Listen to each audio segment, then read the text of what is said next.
clasificación de los materiales. Esto se refiere a cómo se clasifican los materiales en una forma clásica y que es usada casi universalmente dentro de una empresa industrial. Aquí vemos dos grandes divisiones que se hacen a partir del uso que tengan estos materiales. Por eso aquí tenemos esta frase, según su uso. Vamos a encontrar materiales directos o llamados de producción. Y es muy simple el concepto, son los materiales que forman parte del producto. Por otro lado vamos a tener el material indirecto o auxiliar, o también llamado no productivo, que no forma parte del producto. Pero este material, aunque no forme parte del producto, es necesario para el proceso de fabricación. Por ejemplo, ya que estamos aquí, vamos a decir que estos materiales indirectos suelen ser los materiales lubricantes, por ejemplo, que van en las máquinas herramientas, los tornos, las rectificadoras, perforadoras, todas aquellas máquinas de producción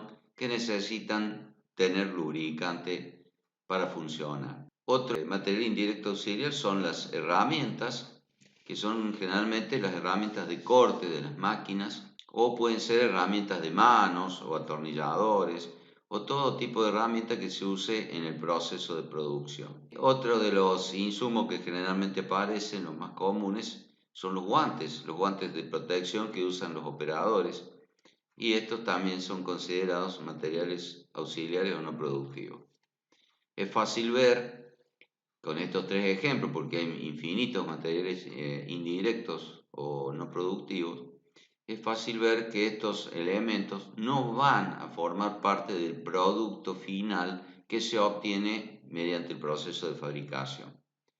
No es el caso de los materiales llamados directos de producción, tales como la materia prima que se va a utilizar para fabricar aquellos componentes que la empresa, que posteriormente, además de fabricar una pieza, por ejemplo, va esa pieza a ser montada en un conjunto final que va a ser el producto, digamos, en cuestión, el producto que la empresa vende. Otro de las divisiones del material directo de producción son los componentes fabricados, esto que acabamos de nombrar, que se obtienen a partir de una materia prima, y también se suelen llamar componentes internos, o sea, fabricados al interno. Por último, tenemos una división donde entran los componentes comprados, que son externos. Por eso los compramos a proveedores que están fuera de nuestra organización. Dentro de estos componentes comprados vamos a tener los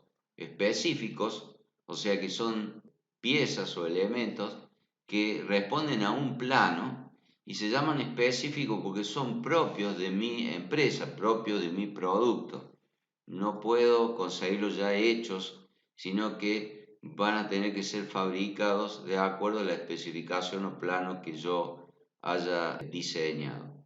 Otra de las divisiones dentro de los componentes comprados son los elementos normales o llamados estándar. Estándar en inglés significa justamente norma. Estos elementos normales, ya vamos a ver en detalle, son comprados a fabricantes que se dedican especialmente a este tipo de piezas o productos. Dentro de lo que son piezas, o sea, cuando nosotros recién dábamos componentes o elementos, generalmente en una empresa se le llama piezas a estos elementos. Y hay dos grandes grupos de piezas, que son las piezas en bruto o semi elaboradas, que tienen este aspecto, o sea, generalmente son piezas, si son metálicas, obtenidas por fundición, como en estos casos, caños, accesorios de caños, ruedas, estos son bridas, estos son, por ejemplo, un quemador de una cocina, un cigüeñal, y estos se les llaman semi-elaboradas porque son piezas que, si bien ya tienen una forma, ya han tenido un proceso de elaboración, no están absolutamente terminadas, o sea que así en este estado no pueden ser utilizadas. Son utilizadas recién cuando de semi-elaborada pasa al estado de piezas listas para usar, o sea, una pieza que está terminada. Y a veces en la jerga industrial se llama comúnmente piezas. Piezas en bruto, puedo hablar de piezas semi-elaboradas, o cuando hablo de piezas ya me refiero a piezas que están terminadas y listas para ser utilizadas. ¿En qué cambia en que una pieza en bruto o semi elaborada, como dije, está por ejemplo fundida, ya tiene su forma, pero recién después de, por ejemplo, en este accesorio de cañería de conducción de líquidos o gases, se le han efectuado, por ejemplo, la rosca, el pintado, la terminación de protección que tiene, y en este caso, además de la rosca, la protección superficial que podría ser un cincado. Acá un poco para acentuar eso de, porque a veces cuesta diferenciar qué es una pieza en bruto, qué no es una pieza en bruto. Bueno, aquí tenemos un caso de un cigüeñal que en estado de bruto es una pieza que generalmente tiene un color óxido, porque el hierro, en este caso, ha salido de un molde donde se ha volcado el material incandescente, ha tomado la forma y obviamente queda totalmente oxidado en su superficie e inclusive la superficie queda con mucha porosidad, digamos, mucha granulometría, debido a que los moldes generalmente son de arena, entonces copian esa rugosidad de la arena. En cambio, de este lado a la derecha tenemos ya la pieza terminada, como decíamos, lista para usar, en donde ya se ha mecanizado ese cigüeñal que antes estaba en bruto y bueno, tiene este aspecto de brillante, de limpio, una superficie suave, digamos, si cabe, y obviamente en cuanto a la terminación, al mecanizado que tiene, en el caso de un cigüeñal puede llegar a tener valores de precisión en el orden de las milésimas. Acá ampliando los conceptos de lo que habíamos dicho de materia prima, podemos decir que la materia prima es un recurso natural que utiliza la industria en su proceso productivo para ser transformado en un producto, o sea, para fabricar piezas.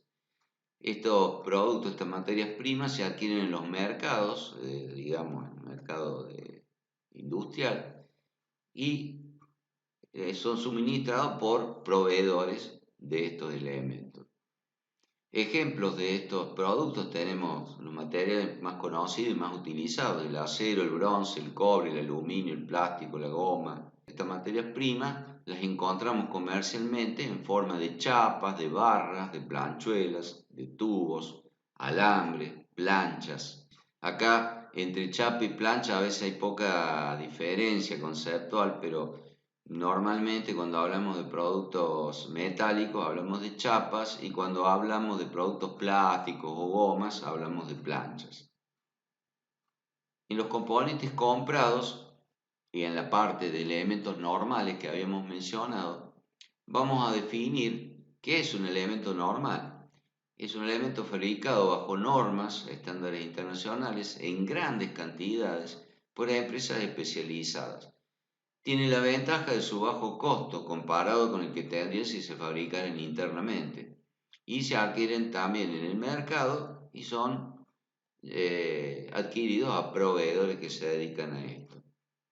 Entre los elementos normales más conocidos tenemos los tornillos, las tuercas, arandelas, chavetas o ring. Los ring son estos sellos de goma. Chavetas, hay chavetas de distintas formas. O sea, es innumerable la variedad de elementos normales que existen en el mercado, que reitero, enfatizo, son elementos muy económicos, muy baratos en su precio, debido a que se fabrican de a millones realmente, por empresas que se especializan solamente en hacer esto. Entonces tiene la ventaja de que ese diseño es único, digamos, para cada tipo de normal que estemos considerando. Entonces la máquina se pone a punto una sola vez, se fabrica las matrices, la herramienta, todo lo que se utilice, son siempre las mismas. Entonces el producto se fabrica en grandísimas cantidades.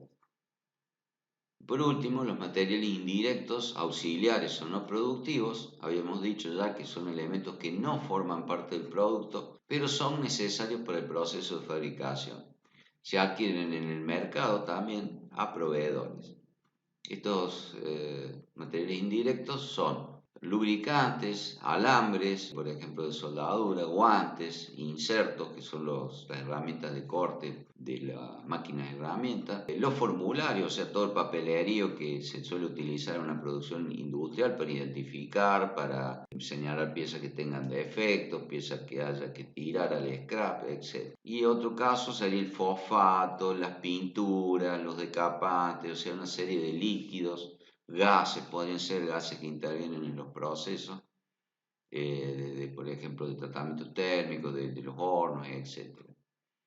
Pero, reiteramos, siempre todos estos productos no van a formar parte del producto final. Por ejemplo, si fabricáramos un auto, estos elementos son para hacer funcionar la empresa, funcionar las máquinas que elaboran las piezas que después van a conformar el auto. Pero estos productos en sí no intervienen, no forman parte del producto final. No confundir, por ejemplo, un automóvil sale una vez fabricado, internamente tiene aceite en su motor, aceite en la caja de cambio, tendrá grasa en las ruedas. Bueno, esos lubricantes, por ejemplo, no son considerados material indirecto o no productivo. Esos productos van a estar como componentes del automóvil y van a estar en un documento que se llama lista de partes, donde están elencadas cada uno de los elementos que conforman el producto final.